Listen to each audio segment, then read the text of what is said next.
주일 오후 예배 시작하겠습니다.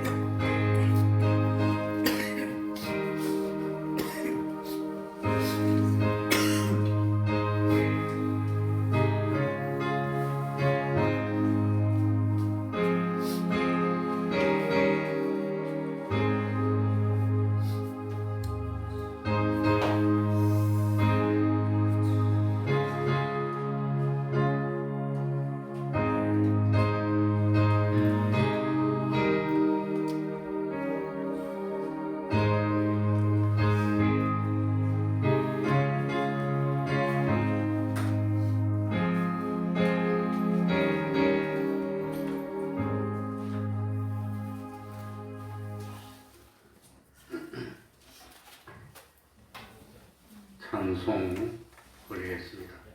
찬송가 277장입니다. 찬송가 277장입니다.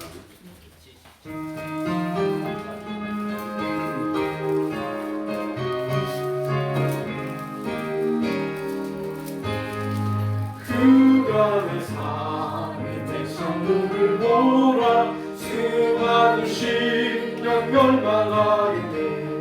그가 갈까 주의 복음 들고 생명을 구원하는 곳으로.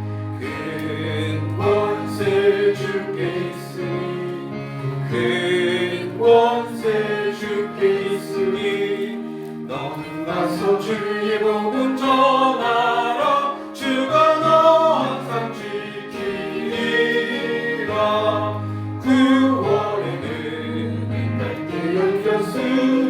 십자가 금명 일어나노라. 너희의 힘 하나로 뭉쳐서 죄악의 쇠사슬을 끊어라.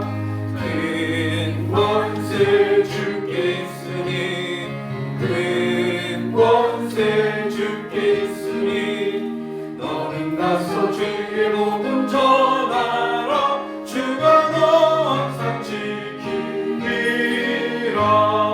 왜 너는 멸망길을 가느냐. 주음성 듣고 응답하여라. 널 구원하여 예수 죽었으니 생명의 이 복음을 전하라. 큰 권세 주께 있으니 큰 권세 주께 있으니 너는 가서 주의 복음 전하라. 주가 너 항상 지키리라. 온전한 하나님 승리의 그날에 영광과 찬송 주께 드리네. 속죄함 입어 구원받았으니 기쁨의 할렐루야 들으세. 큰 권세 주께 있으니 큰 권세 주께 있으니 너는 가서 주의 복음 전하라. 주가 너 항상 지키리라.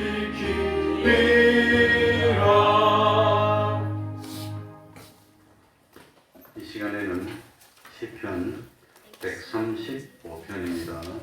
1절부터 21절까지를 교독하겠습니다. 시편 135편입니다. 구약성경 901쪽이 되겠습니다.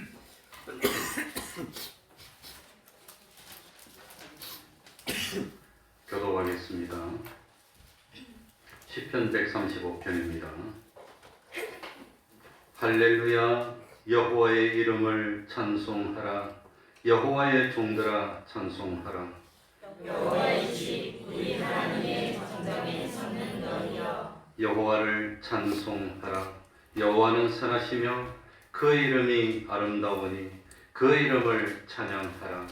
여호와께서 자기를 위하여 야곱 곧 이스라엘을 자기의 특별한 소유로 택하셨음이로다. 내가 알거니와 여호와께서는 광대하시며 우리 주는 모든 신보다 높으시도다.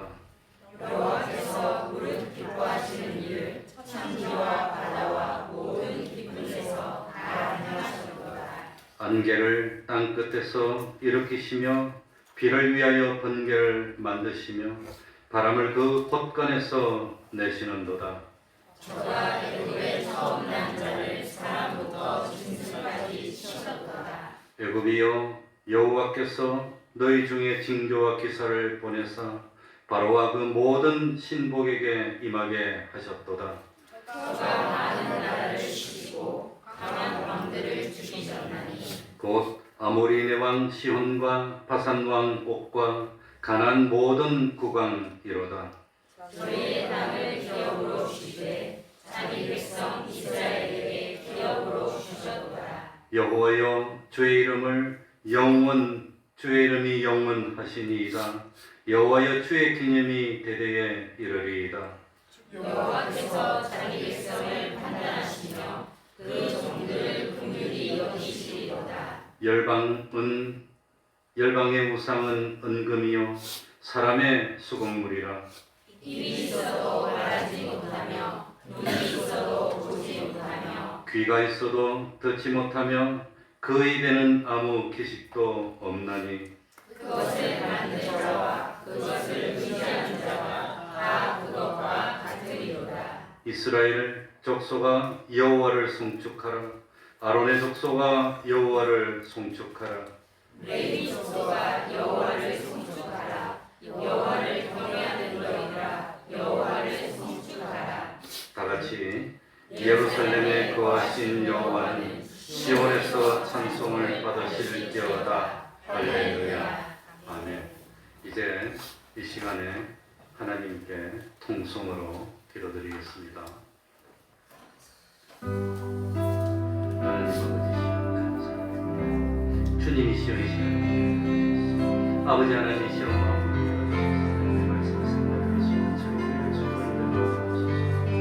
하나님 아버지시여 진실로 하나님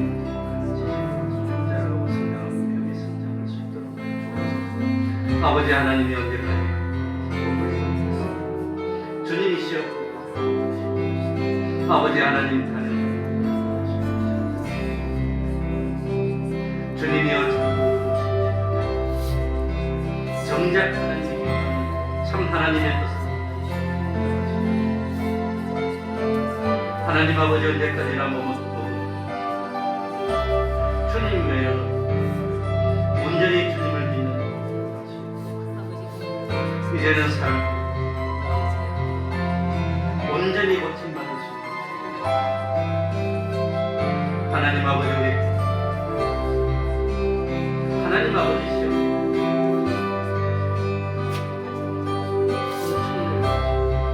아버지 하나님이시여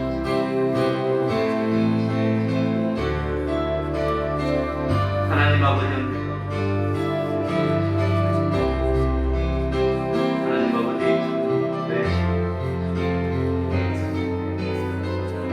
놀라운 역사 아버지 하나님 아버지 하나님 주여 주님이 이뻐하십니다.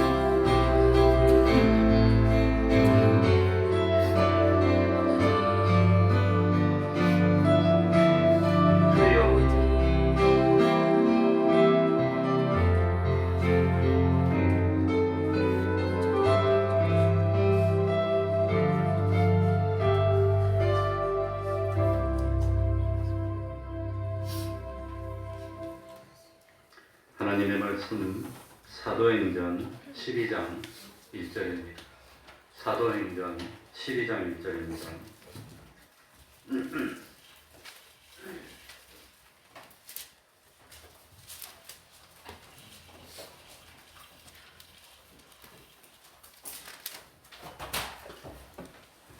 제가 읽겠습니다. 사도행전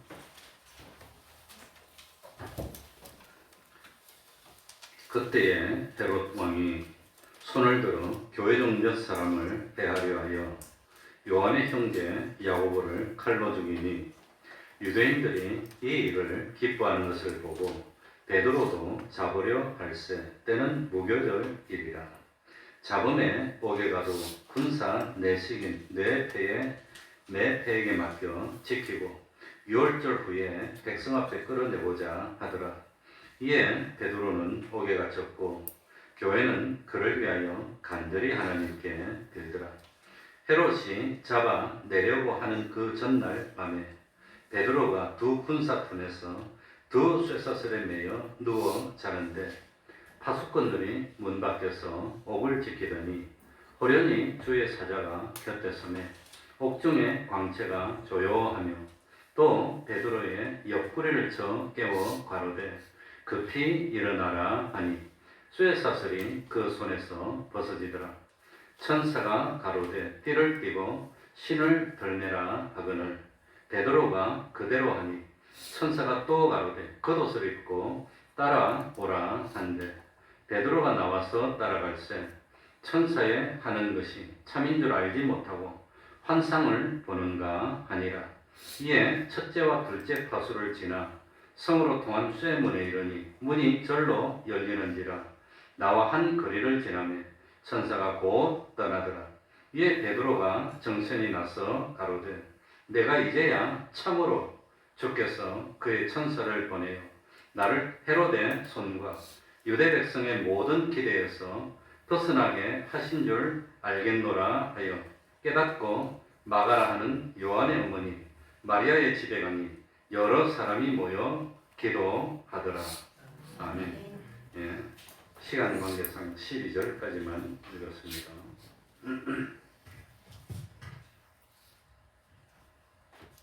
사도행전을 성령의 행전이라고 말합니다. 하나님의 성령께서 초대교회 시대에 사람들을 붙들고 복음 역사를 어떻게 하셨나 하는 것을 보여주는 내용입니다. 오늘날 우리들도 전도의 일을 하고 복음의 일을 할 때에 사도행전에 성령님이 역사하신 그 방법대로 하는 것이 성령님의 도우심을 받아서 할 수 있는 방법이라는 것을 알아야 합니다.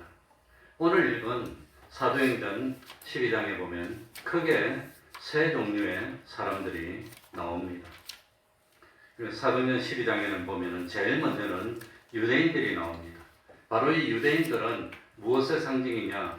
외식하는 성도들을 대변하는 상징이 유대인입니다. 하나님을 안 믿는 것은 아닙니다. 믿는 것 같기는 하지만 그런데 하늘나라에 소망을 두는 것이 아니고 세상의 소망을 두면서 자기들의 세상 소망을 이루기 위해서 적당히 예수를 믿고 또 하나님을 이용하는 그런 신앙입니다. 이걸 외식 신앙이라고 합니다. 예수님을 믿는 믿음이 없는 것은 아니지만 하나님에 대한 소망보다는 세상의 소망이 더 크고 주님을 위하고 섬기기보다는 자기를 위함이 더 많고 하나님의 말씀대로 살기보다는 자기 생각대로 자기 욕심대로 실제로 생활을 하는 사람을 뭐라 한단 말이죠? 외식 성도라고 하는 겁니다. 우리는 외식하는 신앙에 끌려가면 안 됩니다. 우리는 외식하는 신앙에 유혹받아서도 안 됩니다. 신앙 양심을 지켜서 하나님의 말씀을 지켜서 살려고 힘쓰는 것이 외식에서 벗어나는 것입니다. 우리가 말로도 행동으로도 하나님의 말씀을 지키는 것 같이 보이지만 양심은 파묻어두고 행동만 말씀을 지키는 신용만 하면서 신앙생활을 할 수도 있다고 하는 겁니다.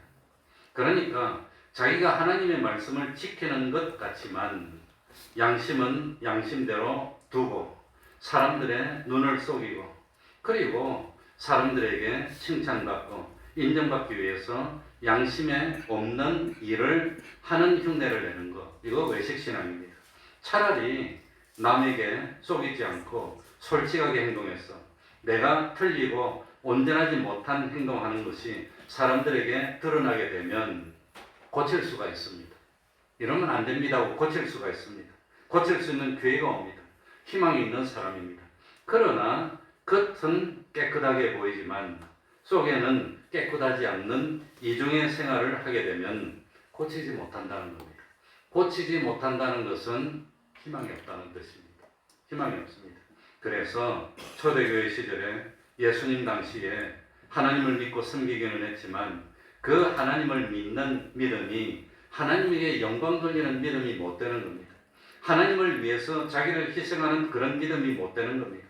그리고 믿는 것 같기는 하지만 세상은 모든 소망을 세상에 두는 겁니다. 세상의 부귀영화를 누리는데 목적을 둔 신앙, 이것이 두 글자로 뭐라 말이지요?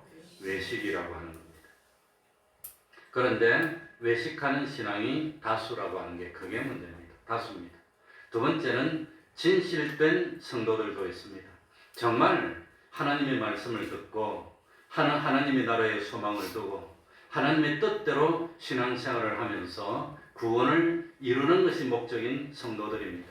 세상 사람들이 알아주지 않아도 오전에 말씀드린 것처럼 참 외모도 없고 볼품도 없고 내세우는 것도 없고 인기도 없고 인정도 없고 그렇지만 꿋꿋하게 신앙을 이어나가는 그 신앙 때가 되면 높여주실 겁니다. 또 참 하늘나라 가면 영원히 대우를 받을 줄 압니다. 이런 진실된 성도들이 소수입니다. 그리고 나머지 한 종류는 누굴까요? 그러니까 외식하는 성도, 진실된 성도, 나머지 한 종류는 누굴까요? 물론 안 믿는 이방인들은 그건 상관이 없기 때문에 제외했습니다. 안 믿는 사람들은 그건 이러든 저러든 그건 안 믿으니까 상관없고 우리 믿음에 영향을 끼치는 또 한 가지 종류가 있는데 그게 누구냐? 헤롯 왕입니다. 다른 말로 하면 권력자가 있다는 겁니다. 권력자. 그러니까 성도들도 다스리고 외식된 성도도 다스리고 안 믿는 이방인들도 다스리는 위치에 있는 권력자가 있습니다. 오늘날도 크게 보면은 이 세 가지 종류의 사람들이 있습니다. 외식으로 하나님을 섬기는 사람들도 있고 진실되게 하나님을 믿으려는 소수가 있고 또 이 모든 사람들을 다스리고 통치하는 권력자들이 있습니다. 그런데 참 오늘도 대부분의 사람들은 예수를 믿는데 세상 중심으로 믿습니다. 물질 중심으로 예수를 믿으면서 시류에 영합하고 기독교를 이용해서 자기 세상 지위를 유지하면서 적당히 타협하면서 현실에서 만족을 누리려고 하는 외식된 성도들이 있고 그거는 상관없고 남이 뭐라고 하든지 상관없고 진실되게 예수를 믿으려는 그런 소수의 성도들도 있고 이렇게 있다고 하는 겁니다. 그런데 문제는 뭐냐? 외식으로 예수를 믿는 사람들은 알고 보면은 하나님과 하나 되는 것이 아니라 세상과 하나가 되는 겁니다. 세상과 같이 움직입니다. 진실되게 하나님을 믿고 섬기려는 사람들은 하나님과 하나 되려고 합니다. 진리와 영감으로 하나 되려고 하는 그런 사람입니다. 그래서 참 문제는 뭐냐? 하나님과 하나 되어 움직이는 사람과 성도가 세상과 하나 되어 움직이려는 사람과 하나가 될까요? 마찰이 될까요? 마찰이 된다는 그게 문제입니다. 그래서 예수님을 십자가에 못 박은 주류도 안 믿는 로마 세력이 아니라 예수 잘 믿는다고 하는 유대를 대표하는 장로들, 대제사장들이 예수님을 십자가에 못 박는다는 겁니다. 우리나라 역사에도 그렇습니다. 외정이 됐을 때 그때 참 변질된 외식된 성도들이 찾아다니면서 진실된 성도들을 억압하고 핍박하고 못살게 구고 그랬다고 하는 겁니다. 그게 문제입니다. 그러니까 외식된 성도들은 믿는 것 같지만 사실은 하나님과 하나 된 것이 아니라 누구와 하나 돼요? 세상과. 달리 말하면 누구와? 세상과 하나 됐다는 것은 세상을 지배하고 다스리는 누구와? 악한 영과 사탄과 하나가 되는 겁니다. 진실되게 예수를 믿으려는 사람들은 하나님과 하나 되어서 하나님과 하나 되어 움직이려고 하는 겁니다. 그런데 문제는 우리 진실된 신앙생활을 하는데 외식된 성도들도 영향을 끼치지만 세상의 권력자들이 문제입니다. 오늘 성경에 보니까 헤롯 왕이 예수님의 제자 중에서 요한의 형제인 누구를 칼로 죽입니까? 야고보를 칼로 죽였다는 겁니다. 헤롯이 다스릴 당시에 외식하는 성도가 이스라엘의 절대 다수입니다. 예수님의 12 제자들과 진실된 성도는 소수입니다.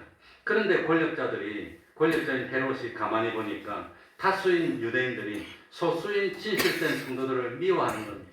핍박하는 겁니다.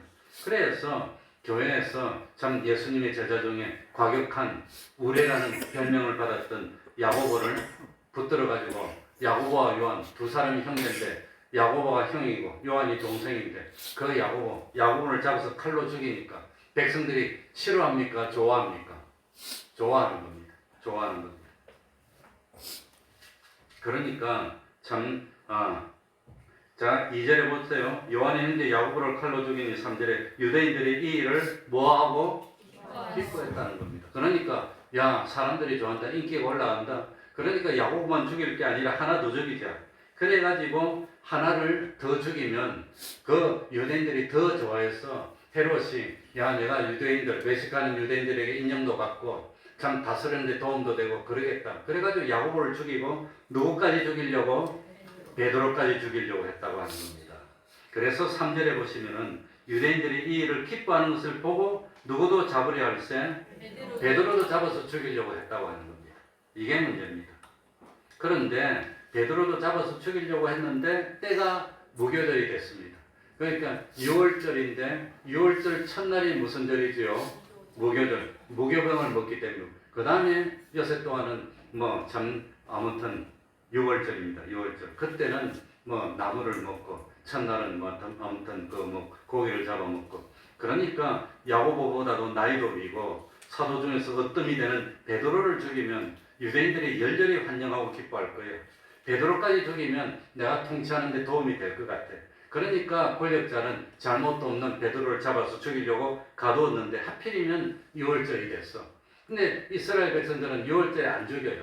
부정탄다고. 그래서 베드로가 못 죽고 있다가 6월절이 끝나면 죽이려고 감옥에 가다 놨습니다. 그런데 이 베드로는 죽이려고 이제 참 했기 때문에 이거 보통 죄수하고 다릅니다. 사형수입니다. 죽어야 되는 죄수입니다. 그래서 군사 4사람이 보통 한 조를 이루어서 참 지킵니다. 그 사형을 집행하기 바로 전날 밤에 베드로가 잡혀가지고, 베드로는 놓치면 안 되니까 이 사형수를 놓치면 어떻게 됩니까? 간수가 죽어요. 자기가 죽으니까 진짜로 이런 왼쪽에 한 사람, 오른쪽에 한 사람, 왼쪽에 사람도 쇠사슬로 묶고 자기한테 딱 하고, 오른쪽에 사람도 쇠사슬로 묶어서 자기한테 하고, 그 다음 감옥문을 잠그고 감옥 바깥에 2 사람이 또 딱 지키고, 이렇게 지키고 있었다고 하는 겁니다. 그래서 베드로는 이제 하나님이 부르시나 보다. 주님도 가셨는데 야고보도 갔는데 이제 나도 가야 될 때가 됐나 보다. 그러고 내 같으면 잠 못 잘 것 같아. 죽어야 되는데 인생이 끝나는구나. 생각이 많아지고 잠을 못 잘 텐데, 오늘 성경에 보면 베드로는 잠을 잘 잔 것 같아. 그러니까 이 천사가 와서 깨우고 나올 때까지 비몽사몽간이지. 그러니까 베드로의 신앙은 죽음을 두려워하지 않는 신앙입니다. 죽음 직전에도 코를 고고 잘 수 있다는 게 얼마나 행복입니까? 잠을 잘 잔다는 것이 복 중의 복입니다. 그냥 하나님이 나도 좀 봐주신 것 같아요. 목이 벌써 아프고 살 말이었지. 그래서 중요한 순간 딱 되면은 어제 일을 많이 했는데 아무튼 9시 50분쯤 돼서 자리에 누운 것 같아요. 45분인가 50분인가. 딱 누웠는데 떠보니까 아침 5시 반이더라고요. 5시 반에 알람, 다른 날은 4시 20분에 알람이고, 주일날은 힘드니까 5시 반에 일어나서 1시간 정도 설교 준비하고 또 교회 와가지고 기도 한번 하고 가는 게 내 루틴입니다. 매주 그럽니다. 그래가지고 5시 반에 딱 깼으니까 밤새도록 그냥 한 잠도 안 깨고 잘 잔 겁니다. 그래서 내가 버틸 수 있는 것 아닌가, 그 생각이 듭니다. 아무튼 베드로도 아마 내일 죽어야 되는데 어떻게 죽을까? 어떻게 죽는지는 모르지만 아마 칼로 쳐서 죽는지, 아플까? 인생이 끝난, 걱정이 됐으면 잠 못 잤을 거예요. 근데 잤는데 천사가 깨웠다고 나오는 거 보면, 그러니까 이 천사가 오니까 옥중이 환하게 빛이 났습니다. 그리고 천사가 베드로의 옆구리를 툭툭 쳤다고 보면 잠이 푹 드는 겁니다. 그래서 참 급히 일어나라 그러니까 베드로는 영문도 모르고 잠에서 깨어나니까 이 자기를 묶고 있던 쇠사슬이 탁 저절로 풀리는 거예요. 이쪽도 탁 풀리는 거예요. 야, 얼마나, 그래도 이게 꿈인가 생신가 그랬다고 하니까, 그래가지고 이것이 환상인지 참인지 구별을 못했으니까 아마 베드로가 잠을 그래가지고 베드로가 천사가 일어나서 가자 그러니까 수갑도 풀리고 천사를 가는데 이 철장문이 저절로 창 열리는 거예요. 그런데 간수가 잠 안 자고 깨고 있는데 보지도 못하고 그냥 통과하는 겁니다. 그리고 두 번째 철장도 창 열리는 겁니다. 그래야 또 통과했습니다. 그래가지고 드디어 성문, 이제 이 성 바깥으로 나오면 자유입니다. 그래가지고 성문이 쇠문이 잠겼는데 열쇠로 열어야 되는데 열쇠로 안 열면 못 여는데 근데 성문도 저절로 착 열리는 겁니다. 그래가지고 나와가지고 성 안에는 집이니까 바깥에 나오니까 찬바람도 불고 정신이 번쩍 들었어. 아마도 여기 보니까 뭡니까? 참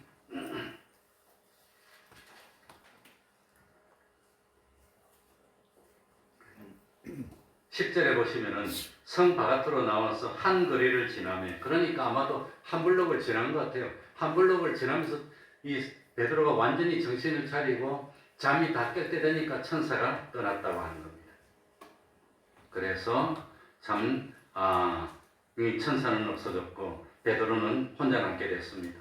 그러자 이 베드로는 이것이 환상이 아니고 참이라는 것을 비로소 알게 됐습니다. 그래서 11절 보시기 바랍니다. 이에 베드로가 무엇이 났어?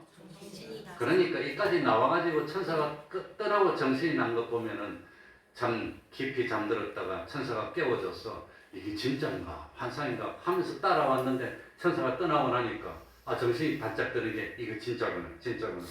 그래서 이제야 참으로 주께서 그의 천사를 보내어 나를 헤롯의 손과 유다 백성의 모든 기대에서 벗어나게 하신 줄 알겠노라.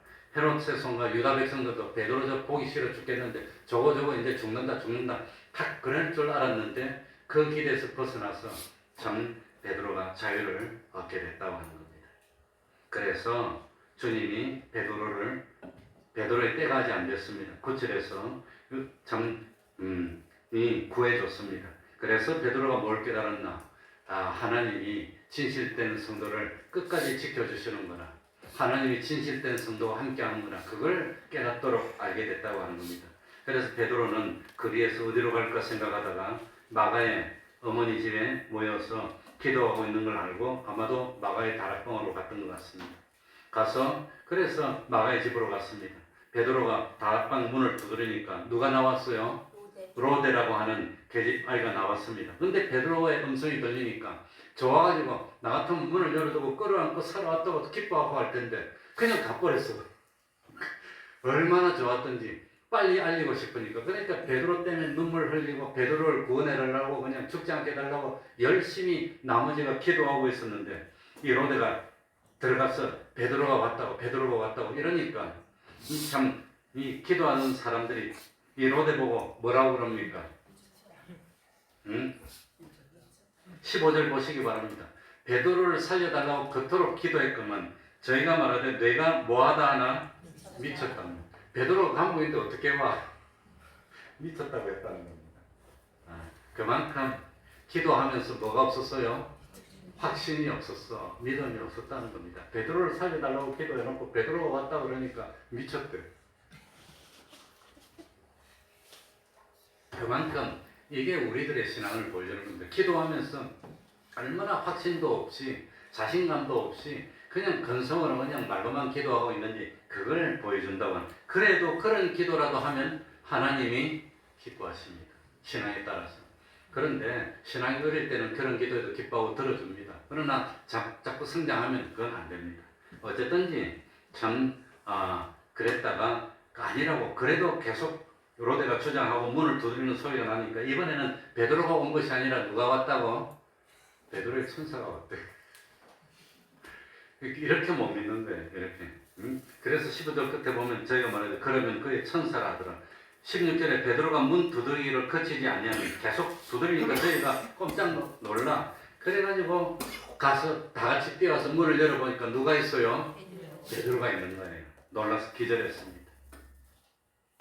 그래서 17절에 우리 다 같이 읽어봅시다. 베드로가 뭐라고 하지요? 17절입니다. 베드로가 시작. 베드로가 저희에게 손짓하여 조용하게 하고 주께서 자기를 이끌어 옥에서 나오게 하는 일을 말하고 또 야고보와 형제들에게 이 말을 전하라 하고 떠나 다른 곳으로 가니라. 그러니까 놀래가지고 너무 큰 소리로 떠드니까 저 큰 소리로 소란하다가 주변에 다 알게 되고 잘못되면 하나님의 역사를 갖다가 가리게 되니까 조용하라, 조용하라, 조용하라고 시켰습니다. 그리고 주님의 천사가 나타나서 잠자던 나를 깨우고, 그리고 이 수갑을 저절로 쇠줄을 다 풀어주고, 이 옥문이 저절로 열리고, 분명히 눈을 부릅뜨고 잠자는 게 아닌데 이 파수꾼이 보고 있는데도 통과하는데 뭐 모르는 거예요. 그냥 얼마나 그냥 참 그래가지고 하나님이 함께 하신 이 하나님의 역사를 차근차근 설명해 줬습니다. 왜 설명해 줬을까요? 아직까지도 믿음이 일천하니까 믿음이 굳건하게 서도록 하나님이 살아계시다는 걸 알 수 있도록 보여주려고 이 역사를, 내가 갇힌데 나왔잖아, 하나님이 함께하는 증거잖아, 내일 내가 죽을 텐데 이렇게 살아나왔어, 하나님이 정말로 역사하시오, 하나님이 정말 계시하는 걸 뭐 한단 말입니까? 믿을 수 있도록 도와줬다고 하는 겁니다. 그리고 앞으로 얼마든지 힘들고 어렵고 핍박이 있어도 믿음을 지켜야 한다는 걸 가르쳐주고 베드로는 떠나갑니다. 왜 떠났을까요? 헤롯이 시킬 겁니다. 베드로가 없어졌다 그러니까 찾아보라고. 군인들하고 아무튼 뭐라 그러죠? 우리말로 하면 오건대기존데 그런 사람들을 시켜서 갈만한 다 수색해봐 하는데 여기 있다 걸리면 이 참 베드로만 잡히는 게 아니라 다 잡히고 피해가 클 테니까 자기가 살아났다는 걸 보여주고 신앙을 불어넣어주고 다른 데로 피해서 피해를 없도록 하나님이 구출 역사를 하도록 했습니다. 그랬더니 18절 19절 다 같이 읽어봅시다. 어떻게 됐죠? 날이 새매 난리가 났습니다. 다 같이 읽습니다. 18, 19절 시작. 날이 새매 군사들은 베드로가 어떻게 되었는지 알지 못하여 적지 않게 소동하니 헤롯이 그를 찾아도 보지 못하며 파수꾼들을 신문하고 죽이라 명하니라. 헤롯이 유대를 떠나 가이사라로 내려가서 거하니라.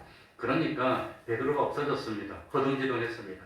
여기 보면 19절에 헤롯이 그를 모아도 찾아도 보지 못하며 이 한 줄에 다 함축되어 있습니다. 그러니까 특공대를 조직해서 베드로를 잡아오라고 여기 보내고 저기 보내고 아마 보냈을 거예요. 다 보내갖고 유대인 있는데 그냥 서서히 뒤지고 난리가 나고 소동이 났는데 아마 베드로가 마가의 다락방에 있으면 제일 먼저 오지 않았을까. 잡혔으면 옆에 숨겨준 사람도 다 같이 잡혀가고 그냥 단체로 잡혀가 있던데 하나님의 역사로 지혜를 줘서 베드로는 피하고 아무데도 보지 못하고 헤롯이 찾아도 못 보니까 파수꾼들을 신문하고 죽이라. 너희들이 어떻게 파수를 했길래 이 모양이냐. 그래가지고 그 사람들이 다 죽임을 당하게 됐다고 하는 겁니다. 그런데 파수꾼들이 잘못이 있습니까? 잘못이 없습니까? 잘못이 없습니다. 그러니까 6절 중간에 보면 베드로가 두 군사 틈에 끼어서 두 쇠사슬에 매여 누워 자는데, 그러니까 쇠사슬에 매여서 누워 잤다는 겁니다. 그러면 파수꾼들이 문 밖에서 옥을 지키더니, 그러니까 파수꾼들은 잘못이 없습니다. 삶수를 놓치면 자기들이 죽어야 된다는 걸 다 알고 있습니다. 그거 모르는 사람 없습니다. 얼마나 긴장했습니까? 그러니까 칭칭 감아가지고 자기한테 열쇠를 채우고 칭칭 감아서 열쇠하니까 생각난다. 이 주차장 문 비밀번호를 바꿨습니다. 이 크게 말하면 안 됩니다. 이 비밀번호 남바로 되어 있는 것은 내 자리 남바는 한 번만 말해주면 너만 알아. 그러고 살짝 말해줬더니 그는 또 너만 알아. 온 동네 사람 다 알아요. 내가 저녁에 장구 갔더니 딱 열려져 있더라고. 그래? 그럼 바꿔야지. 그래 바꿨어요. 이 마이크로 말 못해. 궁금한 사람 개별적으로 오면 돼요. 또 너만 다시 해보라고. 또 저만 또 다 퍼질 거예요. 다 퍼지면 또 바꿔야지. 뭐 어떻게. 그래서 어떤 사람이 아파트 집을 비워놓고 외국에 가서 몇 달 있다 오니까 엉망진창이 되고 쓰레기통이 되겠더라지. 한 사람한테 말해주고 하는데 그게 아마 한 사람한테 말해줬을 거예요. 근데 그게 학교 와가지고 아이들한테 말하니까 짱딱 그대로 그 집 비웠다고 그 똑똑똑똑 놀이가 열리니까 들어가서 먹고 자고 그냥 쓰레기 그냥 엉망진창이. 그래서 나는 그 번호 열쇠를 싫어해요. 나는 싫어요. 근데 그 편리하긴 편리한데 한 번만 말해주면 다 아는 거예요. 온 세상 다 아는 거. 어쨌거나 뭐하다 거기까지 갔습니까? 아무튼 파수꾼들은 잘못이 없지만 하나님의 역사 과정에서 희생당하는 그런 경우가 있다는 겁니다. 그래서 우리들이 알아야 될 것은 이 파수꾼은 순교일까요? 아니면 순교가 아닐까요? 이 파수꾼은 순교입니까? 순교가 아닙니까? 관원이. 그러니까 하나님이 역사하는데, 사람을 구원하는 역사하는데 우리는 하나님의 목적입니다. 그러니까 우리는 구원을 받는 겁니다. 그런데 우리를 구원하는 과정에 쓰임받는 사람이 있습니다. 그런 사람 중에 하나가 파수꾼 같은 사람입니다. 그래서 하나님의 구원 역사에 쓰임받는 사람 중에 도구가 되는 사람이 있다는 겁니다. 도구가 되는. 이 어떤 우리 하나님의 목적을 이루는데 재료로 쓰임받는 사람인데, 그 사람들은 잘못이 없는 것 같아도 희생되는 경우가 있습니다. 이분들은 주님을 위해서 희생해서 피 흘린 게 아닙니다. 그냥 죽임을 당했습니다. 이런 경우가 있다고 하는 겁니다. 이런 경우가. 그러니까 나는 하나님에게 쓰임받고 난디 버림을 당하는 그런 도구나 재료가 되면 안 된다고 하는 겁니다. 그러면 안 되는 겁니다. 그거는 그런데 우리는 아무런 공로도 없는데 참 쓰임받고 버림을 당하는 그런 도구가 아니라 하나님의 목적이 됐다는 거, 이게 감사입니다. 그래서 감사할 것 중에 감사가 뭐냐? 하나님의 선하신 예정 가운데 택함을 받았다는 거. 내가 왜 택함을 받아서 난 구원의 대상이 됐습니까? 내가 뭐 잘났다고 하늘나라 갑니까? 내가 뭐 특별한 게 있다고 하나님의 아들이 됩니까? 없어요. 그런데 왜 그래 됐나 모르겠어. 그래서 이것은 두 글자로 뭐지요? 하나님의 뭐? 은혜라고. 이게 은혜라고 하는 겁니다. 내가 왜 이렇게 구원받게 됐을까? 저 사람처럼 쓰임받고 버림당해도 할 말이 없는데 그게 은혜라고 하는 겁니다. 그게 은혜입니다. 그러니까 하나님은 창조 역사를 하면서 뭐 한 번 쓰고 버릴 그릇도 만들 수 있고 영원토록 참 귀중하게 여길 그릇도 만들 수 있고, 하나님의 주권 섭리라고 하는 겁니다. 그런데 결론은 24절입니다. 24절에 보면은 결론은 하나님의 말씀은 뭐하여 더하더라? 흥왕해지는 겁니다. 그러니까 이런 재료로 쓰임받는 사람도 있고 도구로 쓰임받는 사람도 있고 베드로처럼 참 하나님의 영광을 위해서 죽지 않고 살아나온 경우도 있고, 야고보처럼 이 죽임을 당하는 야고보와 요한 세베대 아들 야고보입니다. 그런데 베드로가 17절에 보시기 바랍니다. 이 마리아의 집에 와가지고 저희에게 손짓하여 조용하게 하고 주께서 자기를 이끌어 오게서 나오던 일을 말하고, 또 누구와 형제들에게 야고보. 이 야고보는 누굴까요? 퀴즈입니다. 이 야고보는 누구죠? 예수님의 동생 야고보입니다. 왜냐하면 이 야고보가 예루살렘 교회를 목회한 그 야고보. 이 야고보도 나중에 순교를 당합니다. 성전 꼭대기에서 떨어내려쳐서 죽습니다. 이 야고보는. 근데 예수님의 제자 중에 또 야고보가 있지요. 그 야고보는 누구 야고보지요? 알페오의 아들 야고보. 그러니까 세베대의 아들 야고보는 큰 야고보, 알페오의 아들 야고보는 작은 야고보인데, 여기 야고보를 따로 딱 떼어놓고 쓴 것 보면은 예수님의 동생이고 예루살렘 교회를 책임지고 있던, 그러니까 베드로는 교회를 책임지고 있던 야고보한테, 목회자한테 말하고 여러 형제들이 걱정하지 않도록 말하고 그러고 떠났다고 하는 겁니다. 떠나서 하나님의 역사를 했습니다. 자, 그래서 제일 먼저 알아야 될 건, 우리 주변에 보면은 신앙생활 하는데 크게 몇 부류의 사람이 있어요. 첫 번째는 외식하는 성도들이 많이 있습니다. 이 외식하는 성도들은 나중에 결정적인 순간이 됐을 때 우리를 탄압하고 핍박하는데 앞장설 사람들이라고 하는 겁니다. 그렇습니다. 왜냐하면 기독교에 대해서 잘 모르고 기독교 조직도 모르고, 지난번에 코로나 사태가 있었을 때 대한민국에서 끝까지 신앙을 지키고 주일 지킨 사람은 솔직하게 말해서 내가 아는 한 거의 이름이 난 한 10개 중에서 8개 교회는 우리 총공회 교회들입니다. 다 그렇습니다. 뉴스에 나온 건 다, 제천에 나온 것도 우리 교회, 시흥에 나온 건 그건 우리 구일교회, 우리 동역자고 지금 청량이 와요. 그러니까 전부 다 우리 부산서부교회 나왔지, 나왔지 다. 그리고 나머지는, 그러니까 소수가 있고 나머지는 외식하는 성도가 많다는 겁니다. 두 번째는 외식하는 성도와 진실된 성도 사이에 뭐가 생겨요? 마찰이 생기는 겁니다. 마찰이 생깁니다. 그래서 참 외식하는 성도들은 진실된 성도들을 미워하고, 진실된 성도들은 외식하는 성도를 어떻게 할까요? 어떻게 하죠?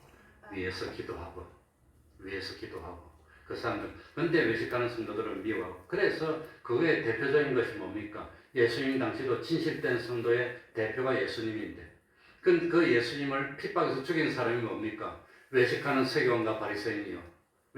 그래서 우리 예수님은 외식을 제일 싫어하는 겁니다. 왜냐하면 진실된 성도에게 제일 피해를 많이 끼치니까. 그런데 진실된 성도는 승리하는데 우리의 싸움은 혈과 육의 싸움이 아니라 그랬습니다. 우리의 싸움은 아무리 핍박을 하더라도 맞서서 싸우는 겁니까? 아니면 그냥 신앙을 지키는 겁니까? 신앙을 지키는 방법입니다. 그거에 대해서는 이의가 많이 있기는 하지만 전 그것이 옳다고 생각합니다. 왜냐하면 예수님은 피하지 않았습니다. 예수님은 칼로 치는 뭡니까? 베드로를 말렸지 칼로 치라고 하지 않았습니다. 그리고 거기서 기도하다가 잡혀서 죽을 줄 알았지만 피하지 않았다고 하는 겁니다.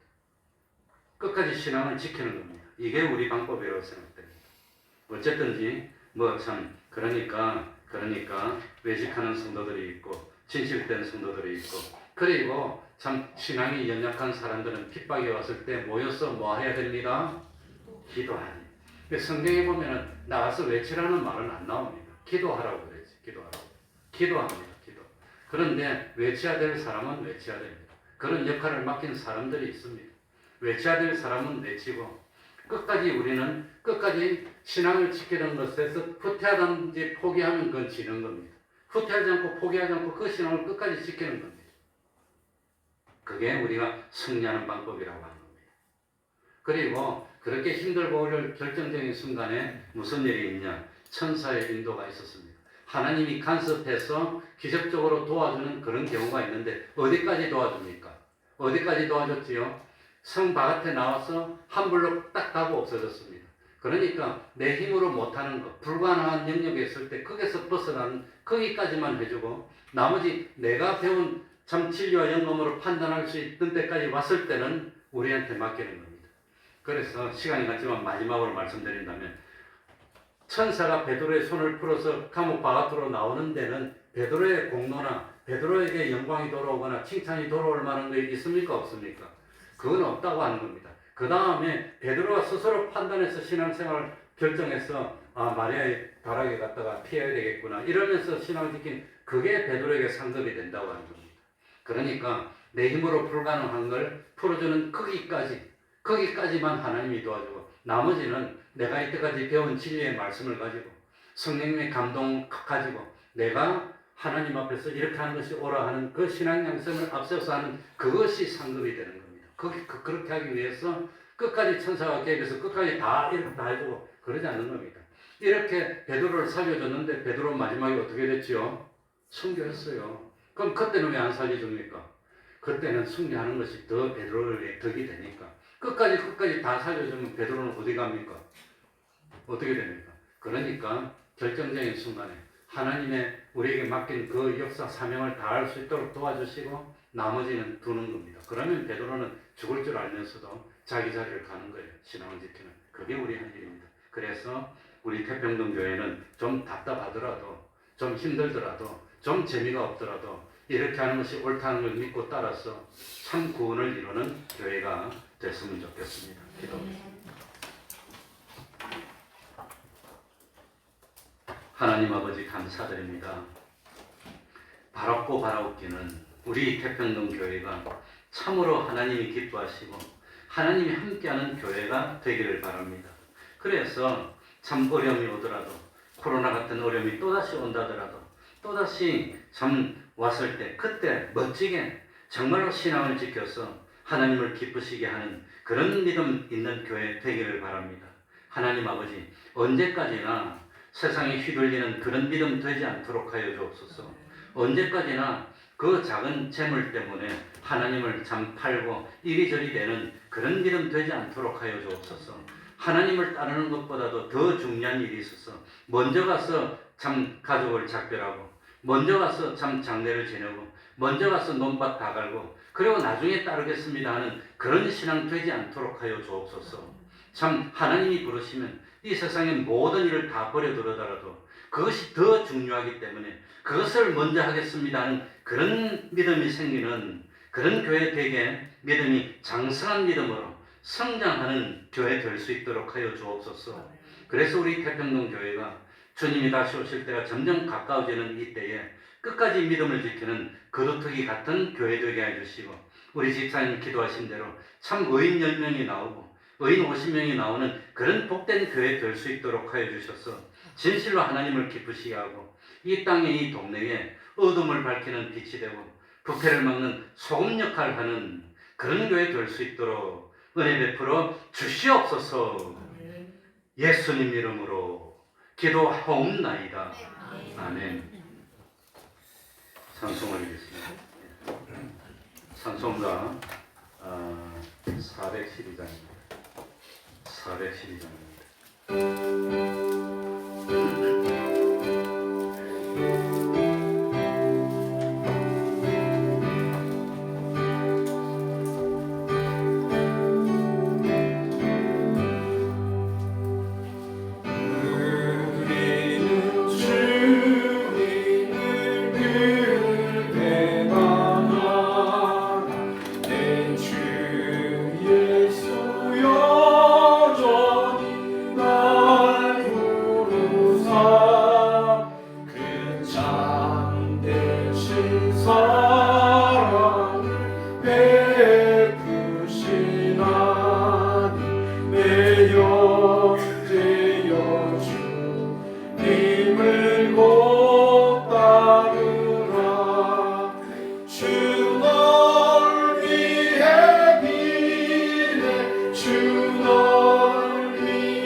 매일 30분 기도 잊지 맙시다.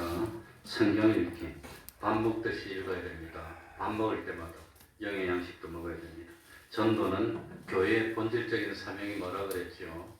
전도입니다. 가까운 데서부터 가정 예배를 생활합시다. 금요일 밤 8시 기도에 또 수요일 예배 새벽 기도에도 많이 참석하도록 합시다. 그러면 다 같이 일어나셔서 3장 찬송 부르고 주기도 부르고 하시겠습니다.